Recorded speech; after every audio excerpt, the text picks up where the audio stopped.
اعتزاز احسن کا اسلام آباد high court اور اداروں سے متعلق بیان۔ اعتزاز احسن کے خلاف کیپٹن ریٹائرڈ صفدر کی توہین عدالت کی درخواست سماعت کے لیے مقرر۔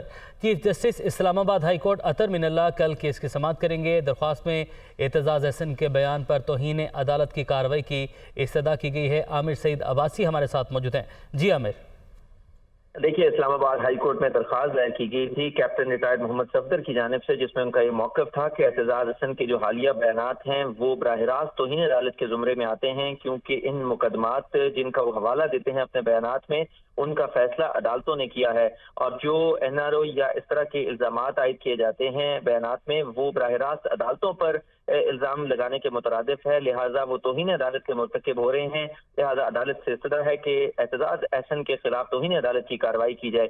یہ درخواست اب سماعت کے لیے مقرر کر دی گئی ہے۔ چیف جسٹس اسلام آباد ہائی کورٹ جسٹس اطہر من اللہ کل سماعت کریں گے اور فیصلہ ہوگا کہ کیا اعتزاز احسن کو اس درخواست پر توہین عدالت کی کارروائی شروع کی جا سکتی ہے یا نہیں کی جا سکتی۔ اسلام آباد ہائی کورٹ کے چیف جسٹس جسٹس اطہر من اللہ کل صبح 9 بجے سماعت کریں گے کیپٹن ریٹائرڈ محمد صفدر کی درخواست پر، جس میں ان کا یہ موقف ہے کہ اعتزاز احسن کے بیانات پر ان کے خلاف توہین عدالت کی کارروائی کی جائے۔